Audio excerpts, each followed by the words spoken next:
Oke. Assalamualaikum warahmatullahi wabarakatuh. Kembali lagi dengan saya Dudi Adi Firmansyah dalam kuliah pengantar teori kesalahan ya. Untuk melanjutkan materi sebelumnya tentang teori ketidakpastian pengukuran. Ya, jadi pada kesempatan ini kita akan membahas tentang evaluasi dari ketidakpastian pengukuran ya. Jadi kita akan melihat tahapan-tahapan untuk mengevaluasi ketidakpastian pengukuran ya. Kita lihat tahapannya satu persatu ya. Yang pertama, jadi evaluasi ketidakpastian pengukuran ini alasannya adalah untuk jadi membantu ya. Di sini kita lihat evaluasi ketidakpastian pengukuran yang tepat akan membantu identifikasi sumber-sumber ketidakpastian yang penting dan memberikan arah pada peningkatan mutu hasil pengukuran ya. Jadi ini adalah ujung-ujungnya adalah untuk peningkatan kualitas dari kegiatan kalibrasi yang dilakukan oleh suatu laboratorium ya. Kemudian alasan kedua adalah untuk standarisasi prosedur dan metode evaluasi yang penting untuk kompatibilitas ya. Kompatibilitas ini artinya kesesuaian dengan aturan yang berlaku secara nasional dan internasional ya. Nah, tahapan evaluasi ketidakpastian ini dimulai dari ini ya. Yang pertama input ya. Inputnya ini adalah dimulai dari membuat fungsi pengukuran ya atau measurement function di sini ya. Jadi measurement function ini F, jadi Y sama dengan adalah, jadi di sini Y sama dengan F fungsi dari inputnya ya.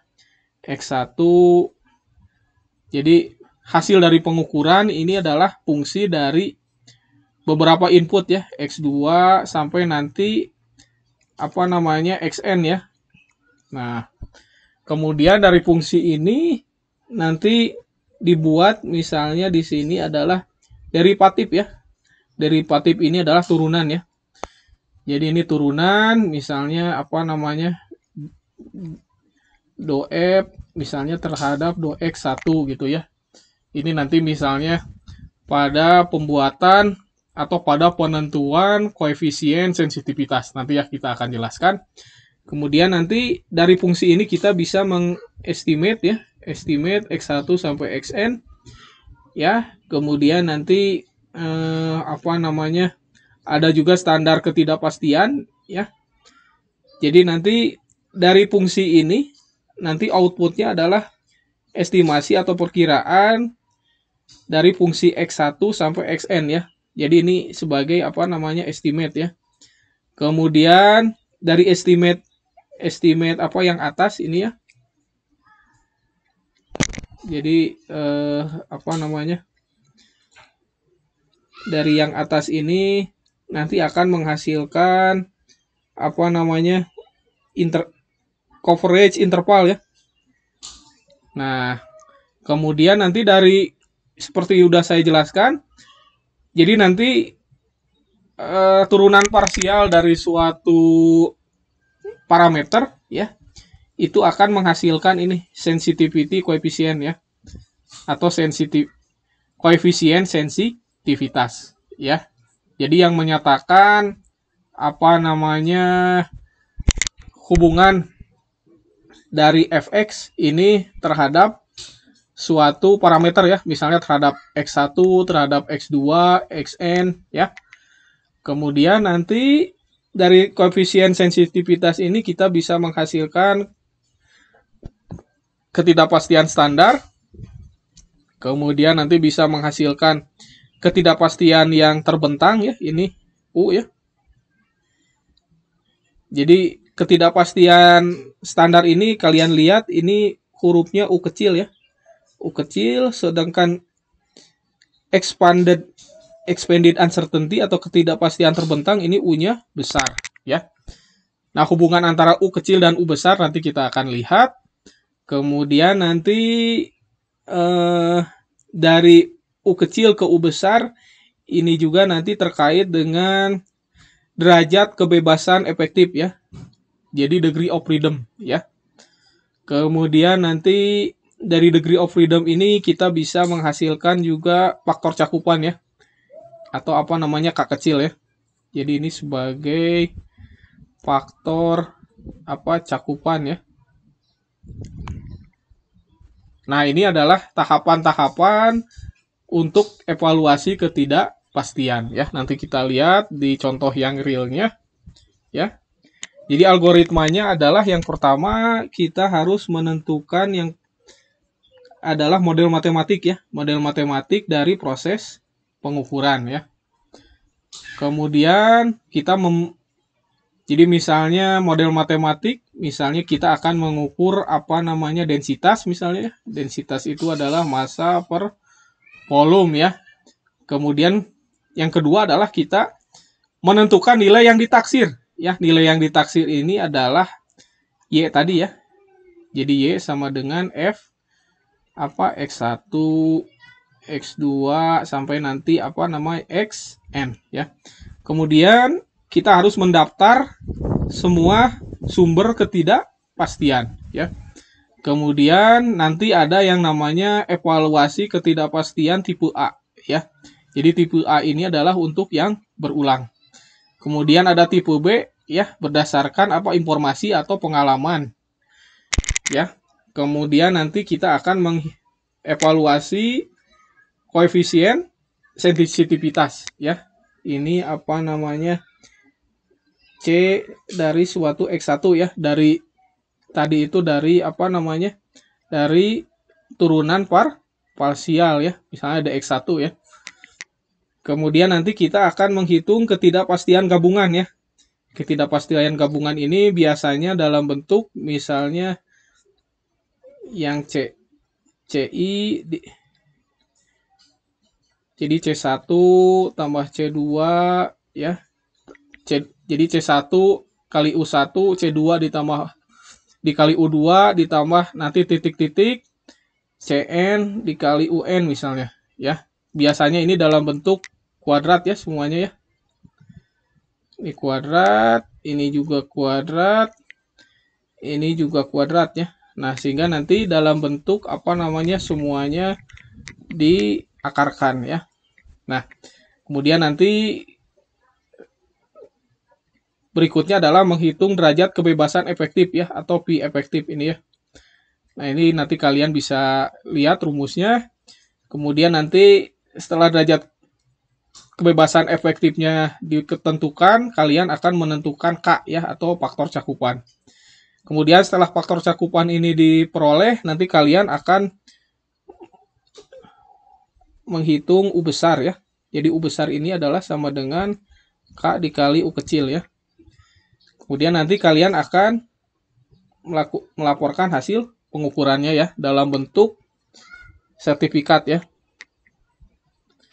Nah, kemudian nanti ini tergantung dari permintaan customer ya. Misalnya apakah diperlukan, misalnya ada pemenuhan sudah terpenuhi atau tidak dari suatu spesifikasi ya.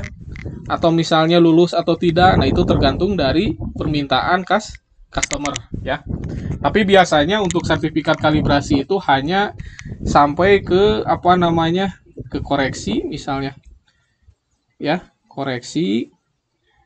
Maaf, jadi ada sampai ke koreksi ya. Jadi nilai koreksi. Kemudian nanti ada nilai ketidakpastian terbentang. Ya cukup. Jadi hanya nilai koreksi dan nilai ketidakpastian terbentang ya. Nah, termasuk dari nilai ketidakpastian terbentang itu adalah nanti ada nilai K kecilnya ya, faktor cakupannya berapa. Kemudian nanti ada confidence levelnya ya. Apakah 95% atau berapa gitu. Nah, itu tapi yang paling banyak digunakan confidence levelnya adalah 95% ya. Jadi ini diambil dari nilai K untuk 95% ya. Nah, kemudian untuk menghitung atau melakukan evaluasi ketidakpastian pengukuran, pertama adalah kita harus menentukan model pengukurannya ya. Jadi model ini biasanya dalam bentuk ya ini, apa namanya, fungsi Y besar ini ya. Y besar sama dengan F fungsi dari X1, X2 sampai Xn ya. Jadi Y ini adalah besaran yang diukur ya. Kemudian nanti X ini adalah masukan ya atau inputnya. Jadi misalnya kalian selalu ingat apa namanya kalau ada grafik ya. Ya. Jadi kalau misalnya ada grafik apa namanya sumbu Y ini adalah sebagai hasil ya. Sebagai output, sementara ini sumbu X ini sebagai apa namanya input ya. Y ini biasanya sebagai output ya.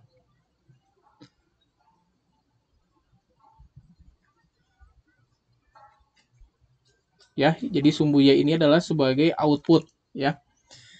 Jadi Y kalian bisa lihat di sini Y adalah output, sementara X1, X2 sampai Xn ini adalah apa namanya inputnya ya. Kemudian nanti kalian lihat X juga ini mencakup apa namanya koreksinya ya. Jadi Y sama dengan Y standar plus koreksi ya. Atau jika kita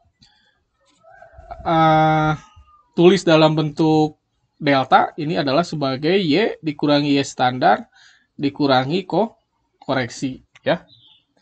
Nah, ini adalah untuk penulisan apa model pengukuran ya. Jadi model pengukuran ini adalah kalian nanti menuliskan Y ya. Jadi di sini Y ya. Jadi Y ya. Jadi Y sama dengan, jadi kalian nanti menuliskan fungsi ini ya. Jadi Y sama dengan fx 1 x2 sampai xn ya.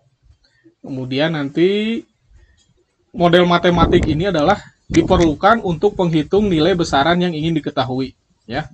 Kemudian model ini juga harus menyatakan, ini yang paling penting, yang poin kedua adalah menyatakan hubungan antara nilai yang dilaporkan ya.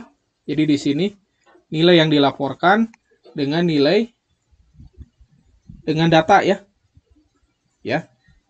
Jadi ada hubungan biasa tadi apa? Hubungan Y dan X-nya ya. Jadi misalnya nilai yang dilaporkannya adalah densitas, sementara inputnya adalah massa dan volume ya.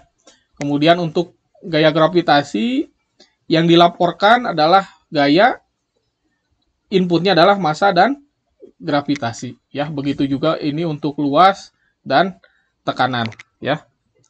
Kita lihat.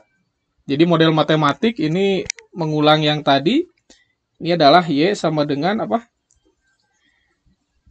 Y sama dengan fx fx1 x2, jadi apa namanya x1 x2 hingga ke xn ya.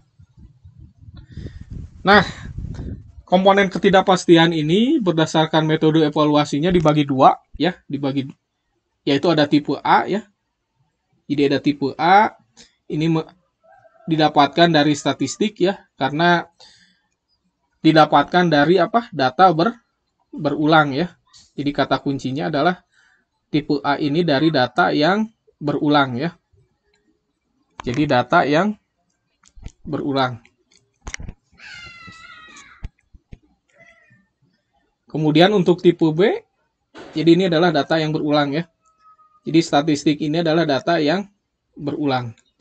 Kemudian kalau untuk tipe B itu adalah cara yang non statistik ya. Jadi dua metode ini baik tipe A maupun tipe B ini didasarkan pada distribusi peluang ya. Jadi ketidakpastian baku dari tiap komponen ini diperoleh dari sebaran-sebaran nilai-nilai besaran yang mungkin ya. Kemudian kalau tipe A ini dari frekuensi, kemudian kalau tipe B ini dari a priori ya. A priori ini adalah semacam pengetahuan ya. Jadi a priori ini terkait dengan apa namanya pengetahuan ya.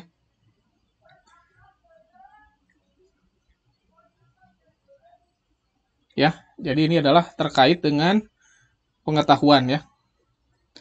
Jadi a priori ini adalah pengetahuan ya.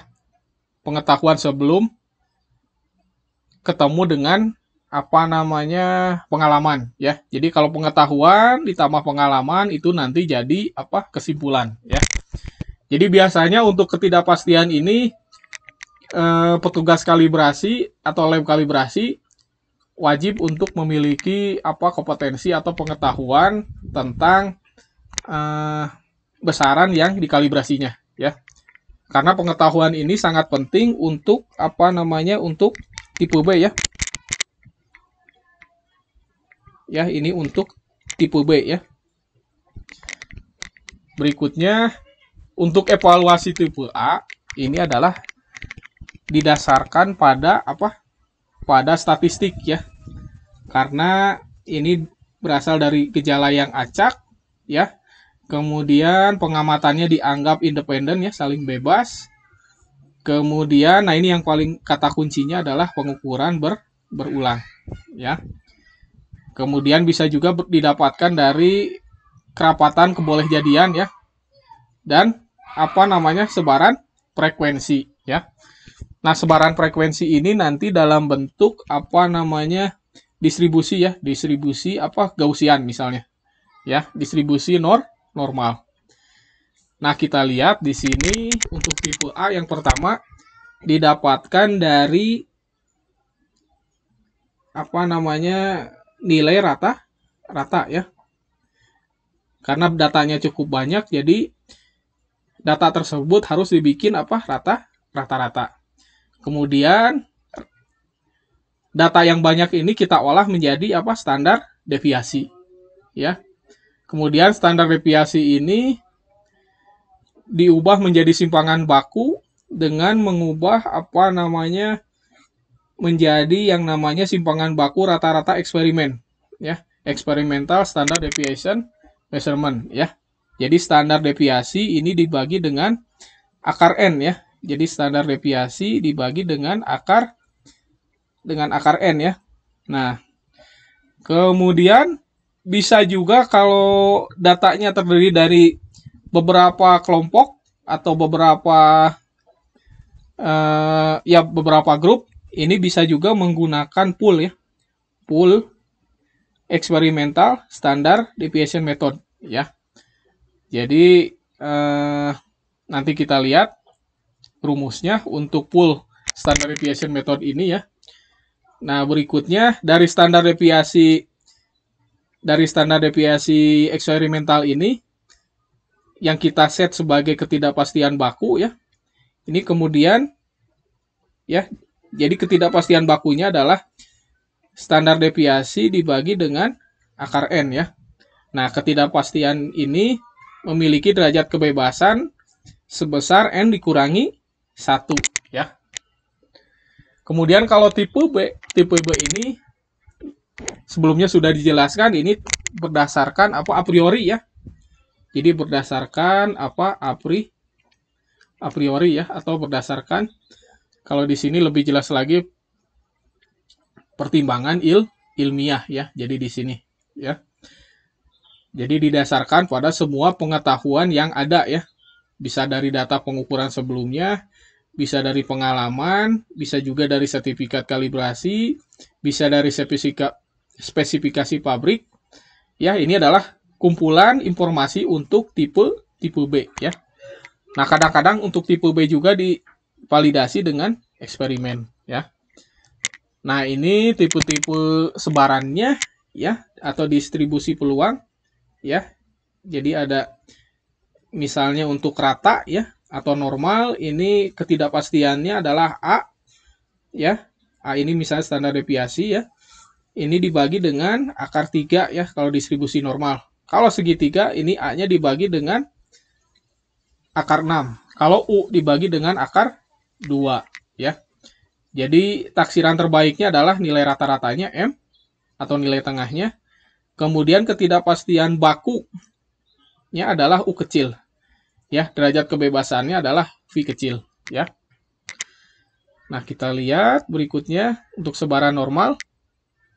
Jadi sebaran normal ini adalah sebaran yang didapatkan dari apa? Dari sertifikat biasanya ya.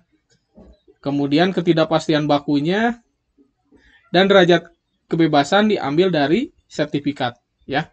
Jadi ini U kecil, ketidakpastian baku adalah U besar yang tadi itu apa? Ketidakpastian terbentang ya, ketidakpastian terbentang dibagi dengan nilai K ya. Nah, nilai K ini tergantung dari tingkat kepercayaannya ya. Kalau K-nya sama dengan 1,96, TK atau tingkat kepercayaannya adalah 68%. Tapi kalau K-nya sama dengan 2, ini biasanya TK-nya adalah 95%. 3 berarti dia makin besar tingkat kepercayaannya ya, hampir 100% ya, tapi jarang ya. Jadi mendekati 99,7%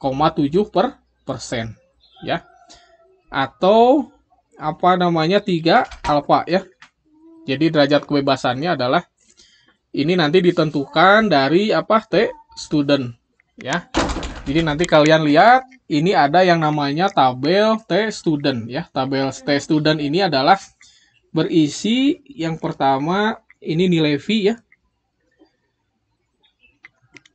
Ini adalah nilai V. V ini adalah derajat kebebasan. Kemudian ini T student ini adalah nilai dari K-nya ya. Jadi kalian lihat untuk tingkat kepercayaan, kalian lihat di sini T student untuk apa? 95%. Misalnya untuk derajat kebebasan 60 ya, antara 50 sampai 68, ini K-nya adalah 2 ya.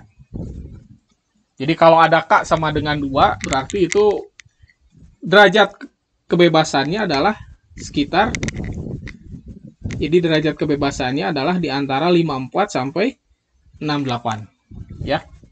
Makanya kadang-kadang di sertifikat itu ditulis juga V-nya sama dengan 60 ya. Karena ini didasarkan dari tabel T student pada ini ya. Pada level kepercayaan 95% ya.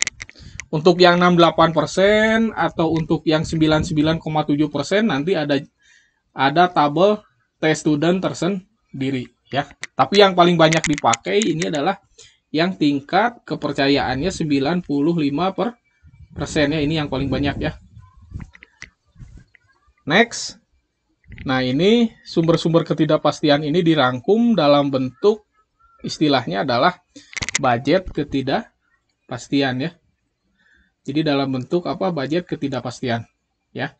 Jadi budget ketidakpastian ini berisi tabel ya dari sumber-sumber apa? Ketidakpastian yang ini ya. Ada sumber 1, sumber 2, sumber 3 ya.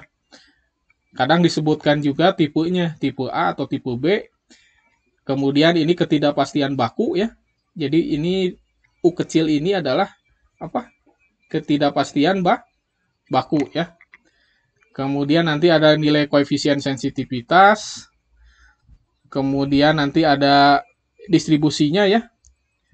Ada normal, ada segitiga. Jadi kalau normal tadi apa? Akar 3 ya. Ada segitiga akar 6 ya. Kemudian ada U akar 2 ya. Kemudian ini ada faktor cakupan K kecil ya. Nah, ini kalian jangan lupa ya. Ini K kecil. Kemudian nanti ada ketidakpastian baku ya. Ini biasanya U besar ya. Kemudian nanti ada degree of freedom ya. Degree of freedom ini V ya. V kecil. Ya. Nah, ini adalah rumus dari ketidakpastian gabungan ya. Rumus ketidakpastian gabungan ini kalian lihat ini dalam bentuk apa namanya? Persamaan kuadrat ya. Jadi ini persamaan kuadrat ya. Persamaan kuadrat dari penjumlahan U kuadrat dikali XI ya. Dikali dengan apa? Koefisien sensitivitas ya. Nah, ini kalian bisa lihat U kecil adalah ketidakpastian gabungan, ya. Jadi gabungannya ini apa? Karena dia UC terhadap Y, ya. Tapi kalau misalnya terhadap masing-masing input itu adalah X, ya. Jadi kalau input pertama X1, input kedua X2, input ketiga X3, ya. Kemudian ada CI, C kecil I, ya. Ini adalah koefisien koefisien sensitivitas, ya. Kemudian ada juga koefisien korelasi, ya. Nah, ini kita lihat berikutnya adalah, jadi ketidakpastian baku gabungan ini merupakan taksiran dari simpangan baku, ya. Jadi simpangan baku itu adalah penjumlahan dari berbagai sumber ketidakpastian, ya. Nah, berikutnya koefisien korelasi ini kita lihat, ini yang R, ya. Koefisien R. Jadi R ini adalah di antara -1 dan 1, ya. Jadi jika ada hubungan antara satu besaran dengan besaran yang lain, ya. Makanya nilainya antara -1 dan 1, ya. Tapi bisa juga tidak berhubungan, ya, atau tidak berkorelasi, ya. Makanya R-nya sama dengan 0, ya. Kalau R sama dengan 0 berarti dia hanya dalam bentuk koefisien sensitivitas, ya. Jadi seperti ini, ya, C1, kemudian C2 sampai nanti Cn, ya. Artinya antara satu besaran 2, besaran 1 dan besaran n itu tidak saling berhubungan, ya. Nah, koefisien sensitivitas ini biasanya, jadi dalam suatu proses pengukuran ini sering dijumpai keadaan di mana besaran yang diukur merupakan fungsi dari besaran masukan lainnya, ya. Jadi terus yang kedua, koefisien sensitivitas merupakan faktor konversi, ya. Faktor konversi untuk mengubah satuan dari besaran masukan ini ke besaran yang diukur, ya. Nah, ini adalah sense dari meteorologinya, ya. Ini satuan nih, jangan lupa, ya. Jadi kalian jangan lupa satuan ini, ya, di sini. Kemudian secara matematik laju perubahan besaran yang diukur terhadap besaran masukannya ini dalam bentuk sudah saya jelaskan tadi, dalam bentuk turunan parsial, ya.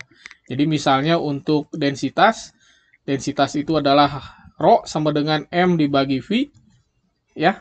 Maka untuk M berarti nanti do rho dibagi dengan do M, ya. Berarti dia adalah 1 per pi, ya. Sebaliknya untuk volume, ya. Berarti do rho dibagi do volume, ya. Berarti dia kita turunkan ini, ya. Jadi minus V kuadrat, ya. Minus M per V kuadrat, ya. Ini kalian jangan lupakan pelajaran turunan di matematika rekayasa, ya. Kemudian berikutnya ada yang namanya derajat kebebasan atau degree of freedom, ya. Jadi derajat kebebasan ini adalah mencerminkan data yang terwakili atau tercakup oleh ketidakpastian baku, ya, atau dalam hal ini U kecil, ya. Ya, ini adalah U kecil, ya. Kemudian semakin besar nilai derajat kebebasan berarti semakin banyak data yang terwakili, ya. Kemudian untuk statistik, standar deviasi itu adalah untuk statistik yang menggunakan ketidakpastian dari standar deviasi, derajat kebebasannya adalah n dikurangi 1, ya. Jadi n ini adalah banyaknya data yang diamati. Kemudian jadi misalnya bila kita menggunakan nilai rata-rata atau min sebagai estimasi terbaik, ya. Berarti di sini menggunakan ini, ya, nilai rata-rata, maka masih terdapat sejumlah n dikurangi 1 data lainnya yang terwakili oleh nilai rata-rata, ya. Jadi N apa namanya N dikurangi oleh apa namanya X rata ya, ada nilai. Jadi jumlah datanya ini adalah N dikurangi X rata-rata ya. Jadi atau N dikurangi apa 1 ya. Sehingga derajat kebebasannya adalah misalnya kalau N-nya sama dengan 5, ini adalah 5 dikurangi 1 ya. Berarti sama dengan 4 ya, 5. Jadi ini 5 ya, ini 5 dikurangi 1 ya, sama dengan jadi sama dengan berapa? 4 ya. Oke ya. Jadi derajat kebebasan pertama adalah derajat kebebasan dari data berulang ya. Nah, ini bisa dihitung dari jumlah data dikurangi 1 ya. Kemudian yang kedua, ini untuk standar deviasi yang full ya. Ini untuk standar deviasi yang full. Ini nanti kita akan menggabungkan ya. Jadi kita lihat di sini M adalah banyaknya standar deviasi. Kemudian ada VI ya. VI ini adalah derajat kebebasan dari masing-masing standar deviasi ya. Jadi nanti kalau standar deviasinya full itu artinya apa? Digabung ya. Digabung ya. Jadi ini artinya digabung ya. Jadi misalnya di sini kita lihat ada 6 standar deviasi. Kemudian di mana setiap standar deviasi ini didapat dari 5 pengukuran berulang ya. Maka M-nya sama dengan 5, VI-nya sama dengan 4 ya. Jadi yang tadi itu ya. Jadi V yang masing-masing standar deviasinya adalah VI sama dengan 5 ya dikurangi 1 ya. Sama dengan berapa? 4 ya. Ya, sama dengan 4. Nah, makanya nanti derajat kebebasan full-nya adalah ini 6 dikali 4 ya. Atau sama dengan 24 ya. Kemudian berikutnya dalam evaluasi tipe B ya, tipe B ini yang berdasarkan pengetahuan tadi ya atau pengalaman ya. Jadi untuk distribusi normal ya, nilai derajat kebebasan ditentukan dari informasi tingkat kepercayaan ya. Yang tadi itu ya. Jadi misalnya TK-nya berapa? Misalnya paling banyak misal 95%. Kemudian nanti K-nya sama dengan 2. Nah, dari nilai K 2 ini nanti didapatkan V sama dengan misalnya 60 ya. Ini dari Dari tabel T student ya. Oke, untuk yang regresi ini derajat kebebasannya kita lihat ya. Jadi rumusnya adalah V sama dengan N dikurangi M. N ini adalah sama ya. N ini adalah banyaknya data ya. Kemudian kalau M ini adalah banyaknya konstanta ya. Jadi kalau konstantanya adalah misalnya dari persamaan garis Y sama dengan AX plus B. Berarti banyaknya konstanta adalah 1, 2 ya. Konstanta A dan B. Berarti V-nya sama dengan N dikurangi 2 ya.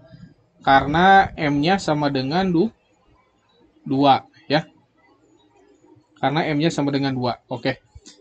Sedangkan untuk regresi linier yang ada 3 konstanta, 1, 2, 3, ini maka M-nya adalah 3. Makanya derajat kebebasannya adalah N dikurangi 3.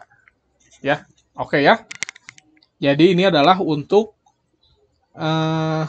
analisis statistik yang menggunakan regresi ya. Nah, ini adalah rumus untuk derajat kebebasan efektif ya. Jadi ini VF ya, VEF ya. Jadi U pangkat 4 ya. Jadi ini adalah UC ya. Jadi ini UC ini adalah ketidakpastian baku gabungan pangkat 4 dibagi dengan jumlah dari sigma ya. Ini sigma ini adalah jumlah ya. Jadi ini jumlah, jadi ini adalah jumlah ya. Jadi ini jumlah dari CI dikali UI pangkat 4 dibagi VI ya. Jadi ini penjumlahan dari masing-masing ketidakpastian dari masing-masing sumber ketidakpastiannya. Ada 1, 2 ya, misalnya ini. Jadi apa namanya, misalnya ini 1, 2 nanti sampai ke I ya. Nah, ini jangan lupa rumus dari derajat kebebasan efektif adalah UC pangkat 4 dibagi dengan sigma dari CI UI pangkat 4 dibagi dengan VI ya. Karena nanti secara sekilas ini bisa kita coret ya.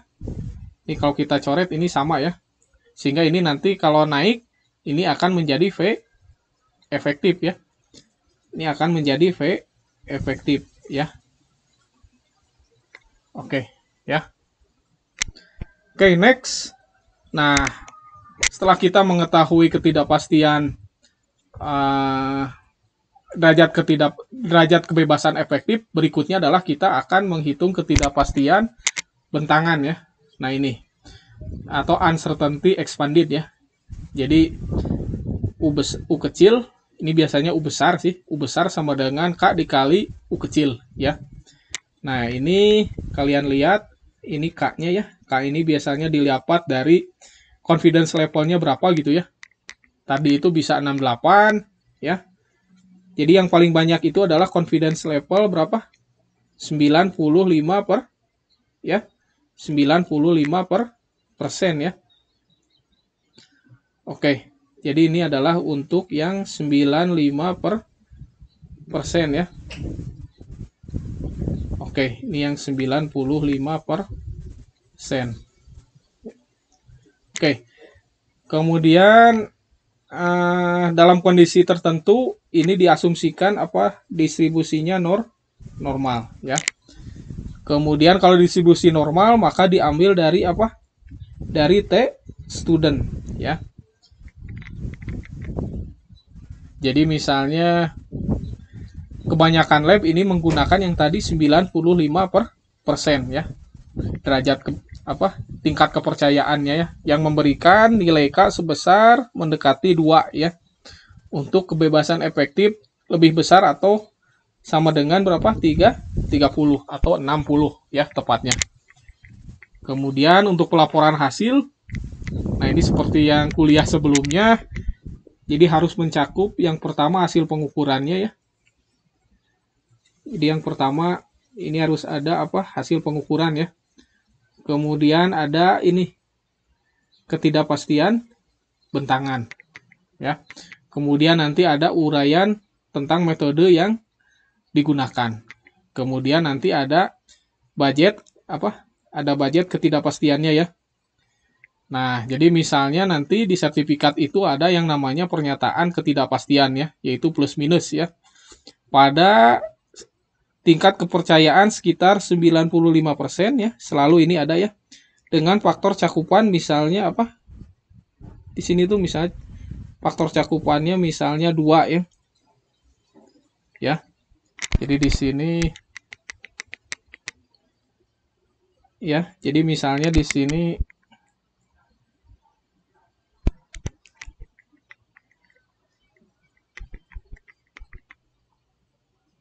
Oke, jadi misalnya di sini ada faktor cakupan yang K-nya itu adalah sama dengan 2 ya.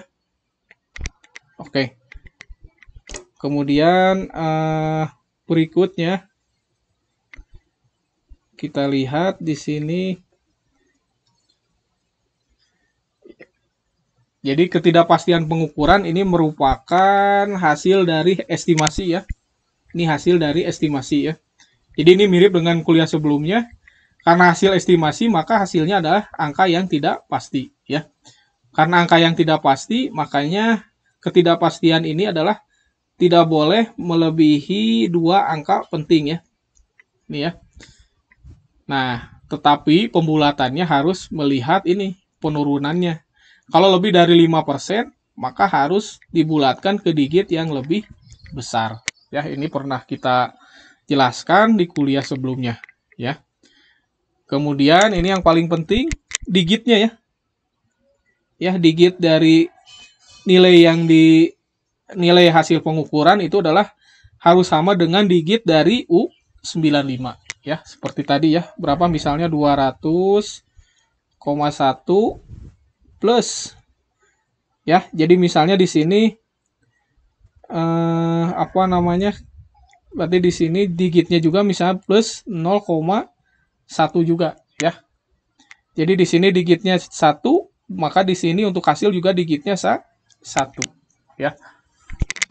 Jadi ada kesesuaian antara hasil pengukuran dengan digit dari U95 ya. Nah, seperti ini tadi sudah kita jelaskan. Jadi misalnya pembulatan untuk yang 2 angka penting ya. Jadi kita lihat di sini jadi misalnya 0,002 ya.